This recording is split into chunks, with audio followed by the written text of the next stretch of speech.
Like the title of the video says, we're going to be covering Warframe abilities and energy utilization. So the core concept of this video is technically not super going to be about abilities per se. What it's really going to be about is how prevalent the usage of abilities are and their impact on the game when used. So there's a lot of different ways that you can make a game.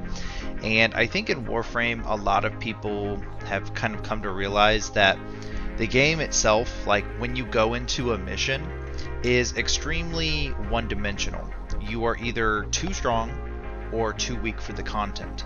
And you kind of have this ability to overcome all of the content with just a build, right?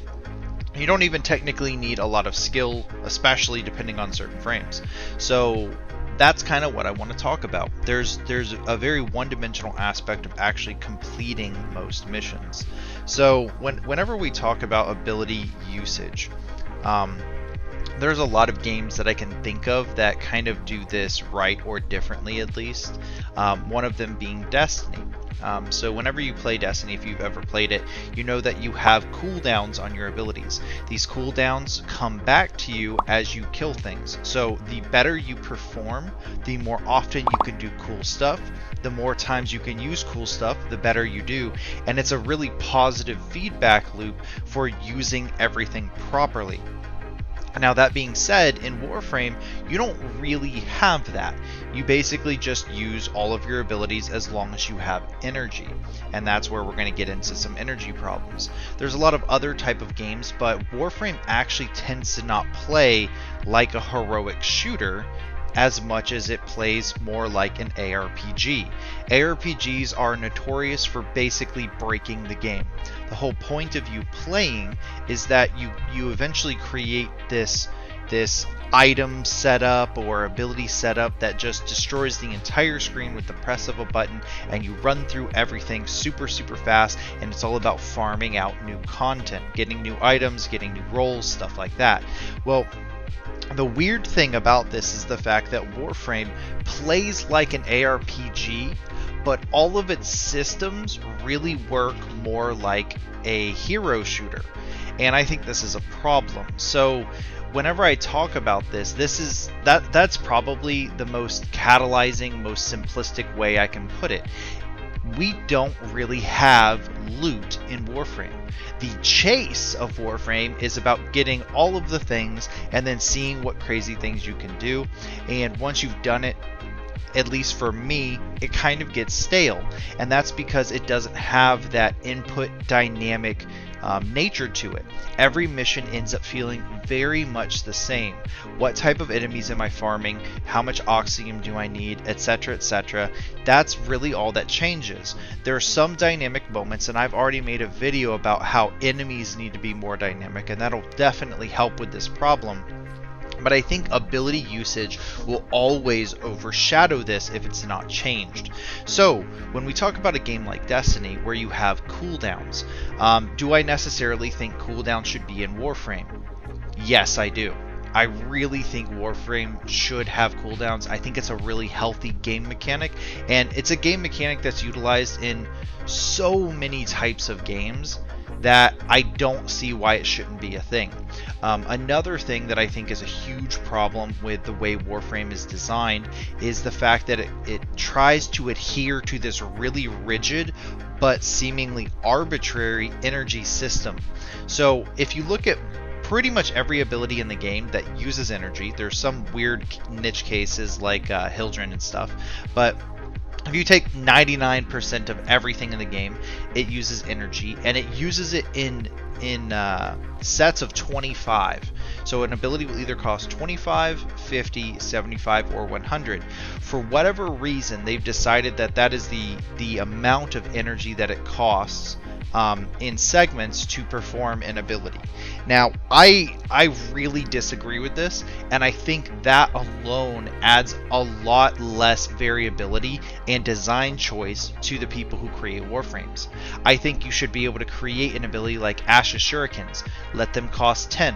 They're really cheap. They don't do that much. Let him spam the living crap out of them and just throw shurikens, because it's not that much different than him using a gun, right? But then you have abilities like Mesa's Exalted Weapons or the Miasma Spore combo from Saren that can basically completely invalidate the entire game just by pressing those buttons. And those cost 100 energy. So if we compare that, can we actually truly compare 4 times that Ashe throws a shuriken to Saren one-shotting the entire map without having to move from her current location? Of course we can't. That's ridiculous. It's not even comparable. It's not even close. Same for Mesa's Exalted Weapons. It's the same for most people that are overpowered in Warframe. Can we compare the amount of energy that, you know, I don't know, really, Vauban's Orbital Strike ability, his 75 energy ability, can we compare that to Rhino's Iron Skin? No, not even close. They're not comparable in cost. So I think by defining this weird energy system where you have 25, 50, 75, 100 cost skills, I think it's super limiting to how the game can actually be played. Why can't an ability have 35 energy cost? You can actually tweak frames around this. One really cool example I've thought of about this, actually, and for whatever reason it pops up even though it's super unrelated, is the League of Legends character Ryze. Now, if you played Ryze way back in the day when Ryze first came out, like with the original game, he was a nuke character. Basically, you would snare somebody, and then you would one-shot them. You'd throw this bouncing ring of energy, I think it was electricity, and it would literally just bounce between you like 8 times, and they would instantly die.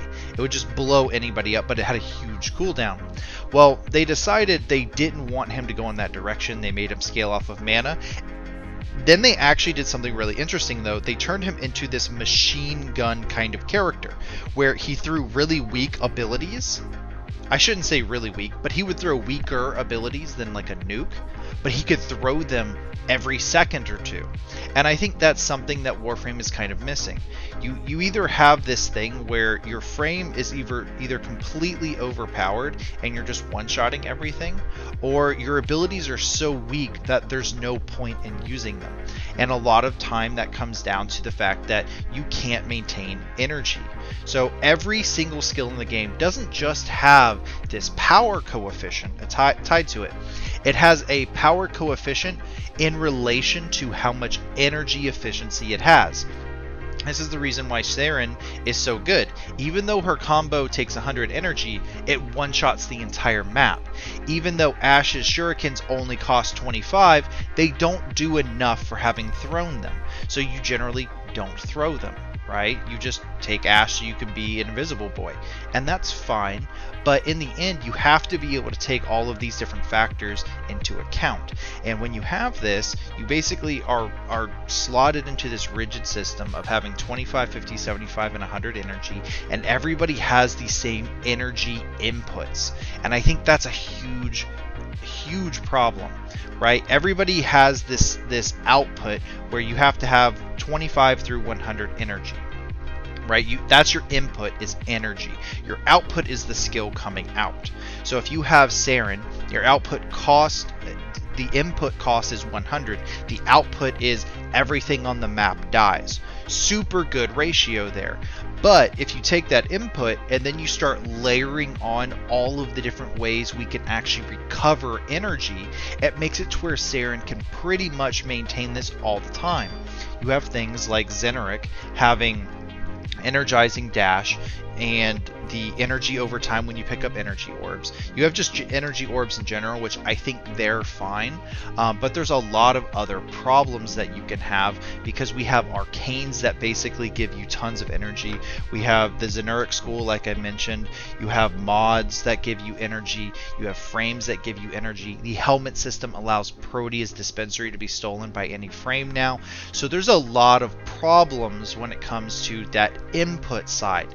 The output side, you need to just balance that around the input. If you think Saren's ability should really one-shot the entire map for 100 energy, then we need to reevaluate all the other outputs and say, hey, what is the output worth of 100 energy? And I think if you were to sit down and say, hey, should that be the gold standard? No, it shouldn't. Saren's combo should probably cost 150 energy, and everybody else's should probably be tweaked around that. Whereas you have abilities like Shuriken, maybe they cost 10. So you would be able to use 15 Shurikens for every Saren combo. Would it be equivalent? No. Would it be way closer? Yeah, it would be. And I think there's a lot of problems even beyond individual Warframe balance. There is a systematic problem with energy, because whenever you have a skill that has amazing output, you can always, because of arcanes and mods and other things, just have energy all the time to cast that. And if that's possible, you quote unquote become a caster frame, and it's okay, most people say, because you're a caster frame. Well, I disagree. I don't think that's okay. I think if you have the ability to one-shot the entire map all the time, it invalidates the entire experience. You're playing it more like an ARPG, but you don't have the loot to fall back on. You need to play it more like a heroic shooter. So should Saren's ability cost 100 energy? Should the input remain the same? Sure, put a cooldown on it. Only let her use that once every 30 seconds. Right? And then you can have a whole new set of mods that are designed around cooldown reduction, right? And then you have this whole way of like, okay, which frames are cooldown based? Which frames are energy based? Which frames are duration based, so I never have to really be concerned with duration or energy? Or sorry, not duration, energy or cooldowns. There's a lot of ways they can take this that I think will be much more healthy for the game experience, right? When you're outside and you're modding and you're fashion framing and all that kind of stuff, the game is phenomenal, best in class. But when you actually think about it, when you get into a mission, it's kind of boring, right? Even if you're doing some sort of like exhaustion run, you've more than likely come up with some overpowered combo where you're invisible or you're one-shotting everything without it being able to touch you and stuff like that. That's also not fun. It's fun to be able to say, hey, I did it, or to make a video and say, hey, look at me at, enemy level 9,999, but you just spent 8 hours literally cheesing the game. And I don't want to cheese the game. I think that's boring and, to be honest, lame. So I think we need to figure out a way to balance energy, and I think the way we do it is we change the inputs, we reduce the amount that all of these different aspects can give us, all of this like arcane energize and equilibrium, like all of these things make it way too easy to get energy. And do I think any specific one is a problem? Some of them are a problem, yes, like Zeneric is probably too strong. Some of them, equilibrium, probably not that strong, right? It's just a nice little bonus. But in the end, when you look at a lot of this stuff, the fact that you can take equilibrium on dispensary and the fact that you can pick up health orbs and they're more efficient than picking up energy orbs is huge. That's extremely powerful.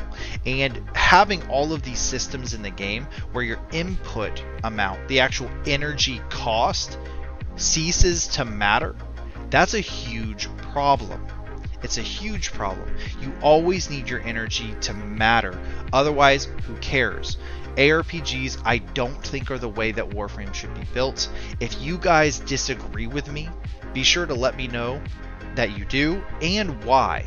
I think this is kind of a hot topic, and in the end, everybody's probably going to have a slightly different opinion on it. But I think the game is going to have a lot more longevity, especially out of players that, are starting to get towards, mastery rank 25, 28, where they have everything and they're just farming out those last few things. Once that seeking is over, I think the game's going to get really boring, and I haven't reached that point, so I don't know. If you guys have, be sure to let me know in the comment section. If you guys have some interesting points that I may have missed or glossed over or anything like that, let me know those too. But anyway, thanks for watching, guys.